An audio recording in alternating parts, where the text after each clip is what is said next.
Here we go, I'm live. Sort of about being quiet, but I'm just trying to figure out how to make this look good.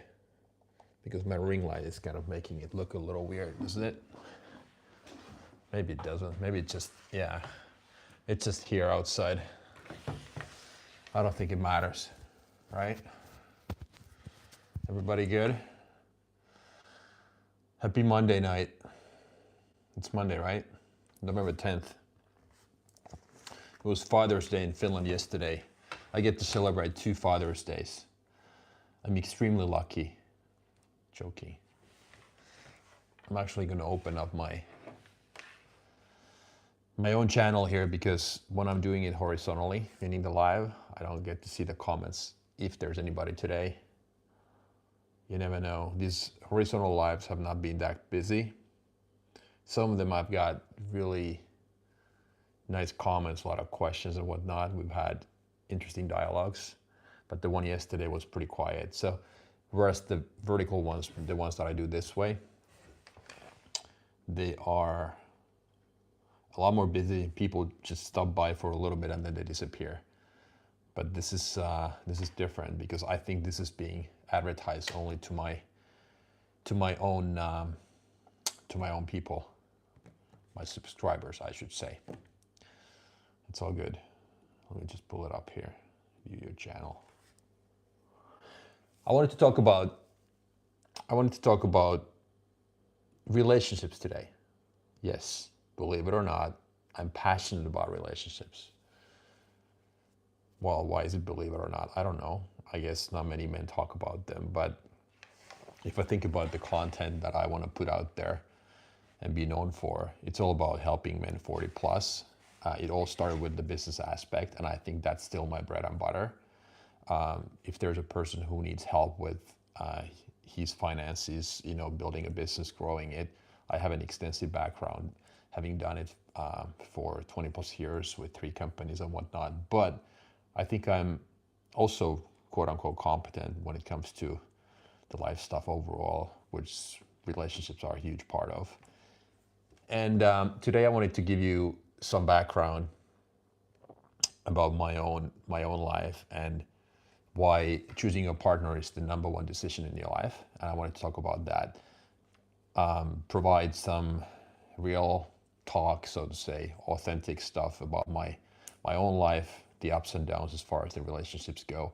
And most importantly, what are the criteria I now have for potentially having a future relationship, right? And when I meet new people, what is that I'm looking at? I'm going to try to keep this very simple and hopefully this adds value. And I'm really hoping that there's some dialogues, there's some comments, so agree or disagree with me. But this is my weekly live from Spain, where I'm spending a little over a month now, going back to Finland December 8 or 9, whenever that was. And I'm here just to see things clearly again and enjoy the winter weather here, and basically just take care of myself, be a little selfish. And that's what I talked about yesterday, how hard it is for parents to, since we have this obligation to be there for our kids, and sometimes it's not easy to say no to all those obligations, people expecting things from you. And my theory is that because of our insecurities, that's why we can't really say no as often as we should. Because if you want to get good at something in life, it takes an unreal amount of time and effort. And if you keep saying yes to everything just to please people and get the external verification that from others that you never giving yourself, so to say, it's a never-ending battle. But anyhow, so to today's topic, and after that, I'm going to recap my day here in Spain, which was the thing that somebody was asking from me. But if I look at my own life and if I think about the relationships I've had, so real talk. So I met my ex-wife when I was 18 or 19, and we dated for a little bit. We had a 1.5-year break, and then we ended up getting married. And I've always been a big picture guy. Intuition has always been my compass in life, my North Star, if you will, my guiding principle. And if I'm completely honest with everybody, and hopefully my ex-wife is not watching this, I mean, I love her to death. I mean, she's one of my best friends nowadays, but, well, I mean, of course she can watch this, but I guess my point is that this is not to say anything bad about her, it's mostly about me personally, but my point is that if I'm super honest about myself and my feelings back then, my intuition was kind of telling me that this is not going to work out. I mean, we get along great, but when this thing turned into a romantic relationship, I felt that I had this sense of, fulfilling her needs. She's such a great person, passionate, flexible, and in many ways probably a better person than me. And different qualities, different character traits. And I felt that, okay, well, she wants to get married. Everybody else is getting engaged and whatnot. So why not me then? There must be something wrong with me if I can't be a better husband, better person in this relationship. So I got to fix myself because I'm one of those people who always blames himself. Okay. Fast forward all these years, and I guess this intuition gets stronger, and the feeling gets stronger all the time. But we live in San Diego back then, so we have no family close by, and I'm trying to grow my business, and we have 2 young kids, and she's working, and it's chaotic. So at that point, the last thing on my mind was to leave the core family and leave her hanging, so to say. And I have a very strong moral compass and obligation as well, kind of being that trustworthy father figure, so to say. So there's no way I could have done that. And so then we move back to Europe, and then things start to go south a little bit. I do my second full-blown reset as an entrepreneur. I start my company, and then at the same time, those issues that we had all the time under the surface, so to say, they start to pop up more and more. And then after long consideration, I filed for divorce. And then we end up getting separated first, and then all of that. And I make a mistake soon after that of starting a new relationship way too soon.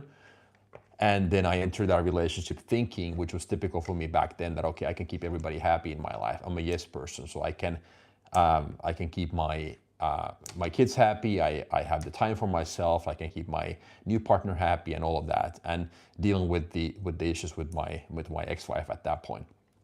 And of course, it's not possible. So you end up saying yes to this person, so you end up saying no to that person. So it's a battle I'm just about to lose, basically. But fast forward, so I end up staying in that relationship for 5 years, and it was we had a really strong emotional and physical connection in that relationship. And but the deep insecurity was there. And I'm not pointing fingers. I'm just saying that it was toxic. It was traumatic in many ways. And again, my intuition was my compass. Then I keep asking myself, do I want to keep putting myself in this situation, which was a classic up and down, very addictive relationship? And the answer was no. There's no way. Is this something I'm going to regret at 90 if I don't get out now? And even though it was the hardest decision in my life, and it was really, really tough for me, it was still the best decision ever. And I ended up pulling the trigger on that. And then ever since, that was 3.5 years ago, I've been single. Of course, I've had people that I see. I go on dates quite a bit, actually, and I've been seeing somebody, you could say, I guess, dating for the last couple of months, getting to know each other and seeing if that turns into a real relationship. But anyhow, that's not the point. The point is that analyzing myself, looking at my so-called character traits and the missteps that I've had and what I have learned over the last, I would say, 20 to 25 years, I put together my list of things that I look at in terms of a relationship. And when I say that choosing your life partner, it's not like you're picking anybody off the line, but choosing your life partner, it's a mutual two-way street. It's the most important decision we make in life by far. Why? Because that's the person you spend the most time with. And that's the person who's supposed to be there supporting you, having the same interest, sharing the same interest, and making you better. And those are really the criteria for me as far as a relationship goes. And many people, if you think about it, so it doesn't matter if you have been with somebody for a month, a year, or 10 years, the same criteria applies. Do you support each other no matter what? Do you share the same interest? And do you make each other better? Those are the criteria. And I don't care if somebody has been together for 20 years. Yeah, you might have kids, you might have a mortgage and 2 cars and a summer cottage. It doesn't really matter in my opinion. I know, I've been there. It's easier said than done. But the thing is this, ask yourself, if I met this person today, if we had just met, knowing what I know now, would I go on a second date with that person? You know what I mean? So all the baggage, all the information over the last 20 years, would I go on a second date with that person had we met yesterday? You know what I mean? And that really tells you if you should continue in that relationship or not. But out of these three, shared interest, supports each other no matter what, and makes each other better. The last one, making each other better, is by far the hardest. So if I think about my criteria, I find it's pretty easy for me to find people who share the same passions with me when it comes to working out, taking care of yourself, and maybe entrepreneurship and stuff like that. You know, pushing yourself to be constantly better every day. But making each other better is really hard because that, in my opinion, requires a 50-50 relationship. And typically, most of the relationship over time end up being like this, whereas the other person is more of a master and the other person becomes a slave, using very extreme words. And that's a complete no-go. Because I believe, and this is something that one therapist also told me, that person said that she doesn't really believe in a long-term 50-50 partnership because over time people tend to find their places. It's like this pecking order in tribes and in hockey teams and in sports clubs and whatnot. So it's always kind of like this. It starts to go like that over time. But I think that's fine as long as that could be true in one domain and then that can change to another domain. But if the overall picture is very supportive and people can make each other better, that's really, really crucial. But why it's so hard is if you think about it. So it's basically like if I have a client and I'm coaching that client, I'm basically the mentor of that person. I'm trying to make that person better. But then the difficult thing is that, okay, what if you flip the roles now? You reverse the roles. So in a relationship, when you have a lot of baggage, when you have a lot of miles together under your belt, so to say, maybe you have kids, maybe you have lived in different countries, you have had a mortgage, you have had ups and downs, you know what I mean? And there's a lot of baggage. Leaving all that behind, you know, putting your emotions aside, not holding anybody, not holding a grudge, so to say, and saying, okay, well, today I help you. I try to make you better. I support you no matter what. And then reversing that tomorrow. Okay, now it's your turn. You know what I mean? So if I'm by nature somebody who wants to help coach others, you know, like tell them what to do. So what about me? How difficult it is for me to put myself in a position where I'm just like, okay, now let's switch roles. I'm the person who's just quiet, silent, I take notes, and you tell me what to do. Being able to absorb that. And then being able to continuously do that in a relationship is super, super hard. The other thing I think about a lot is how people always fall in love with potential and not status quo. And what I mean by that is that if I meet a new person, and this is what I tell everybody who meets me, I'm super brutally honest from the get-go. I'm like, okay, hey, we just met. You know, I'm this and this, and I'm probably pretty extreme about all those qualities. I'm very black and white, saying, okay, this is what I do, and this is what I don't do. I'm spending a lot of time in Spain in the winter. I train, my kids are my number one priority, and my business is my second priority. So if you want to hang out with me knowing that you are my third priority, let's go, that's fine. But don't expect anything else. I want to set the expectations right. And the reason why I do that is that I don't want anybody to fall in love with the potential. And I think if you think about this, this is probably one of the biggest setbacks that people have, or problems that people have in relationships. So they fall in love with the potential. What does that mean in practice? It means that you meet somebody and you're like, okay, I wish this and this were different. This would be the best. If those things were different, this would be the best thing ever. No, it's never going to happen. It's never going to happen. Ask yourself, the thing that I have right now, that other person not changing one bit, not even a millimeter, is he or she the best thing ever in my life? And if the answer is no, then move the fuck on and find somebody else. And very few people have the courage to do that. Why? Because they can't be by themselves. They can't be alone. And you actually need to fall in love with two different persons. So one, the person today, as I said, no changes, none whatsoever. and then the other version of that person in 10 years or 20 years. So ask that person you just met. So what do you want to be in 20 years? Are you also comfortable with that? So those two people, so there are no changes, nothing is going to change. Are you still okay? Is this the best thing ever? I think this is huge. And then lastly, relationships have 3 levels. I think an exceptional relationship has the everyday level, meaning, okay, if I have kids, we have a family. So who takes the kids to school? Who's going to cook today? Who's going to take the trash out? The so-called everyday household stuff, so that the other one is not constantly nagging about the stuff the stuff that was undone by the other person. You know what I mean? So it's like a 50-50 thing. Okay, we naturally do those things that are natural for us. If I like cooking, I'm going to cook more versus my partner just maybe wants to vacuum. So that has to be in line. That has to fall in line. Then the second level, which is equally important, or maybe even more important in my opinion, is the sexual chemistry and sexual connection. That's the passion part. Without that, there's nothing, at least in my opinion. And then the third one, which is by far the hardest, is the spiritual connection, the mental connection. And according to my theory, you don't get to the third level without first and second first. And many people have 1.5 or 2 out of 3. But if I want to be, or if I'm in a deep relationship in the future, I need to have 1, 2, and 3. So the everyday connection, the sexual, the passion part, and the spiritual connection. What does that mean in practice? The spiritual connection. So it means that you basically read off of each other's minds. So you understand where the other person is going, and you know what their values are, and you basically just breathing the same air, in other words. And it's really hard. I probably had 1.5, max 2 of those 3 in the past, but I need to have all these 3. So to summarize, an excellent relationship, the one that I want from a partner, my number 1 decision in life, there are 3 criteria. That person has to support me no matter what.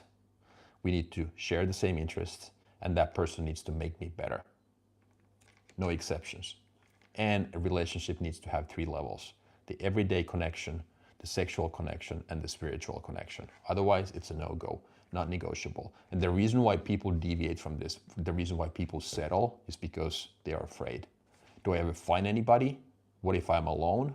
Am I good enough? Am I good looking enough? What happens if I leave this? It's the unknown, because we have impossible time. We are basically incapable of dealing with the unknown, dealing with uncertainty. And that's why settling with that lukewarm person who you've been with the last 20 or whatever, 40 years is just oftentimes the best option, in our opinion.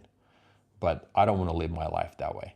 But anyhow, these were the topics that I wanted to talk about today. There's unfortunately nobody online, which is fine. That happens. We'll still keep going.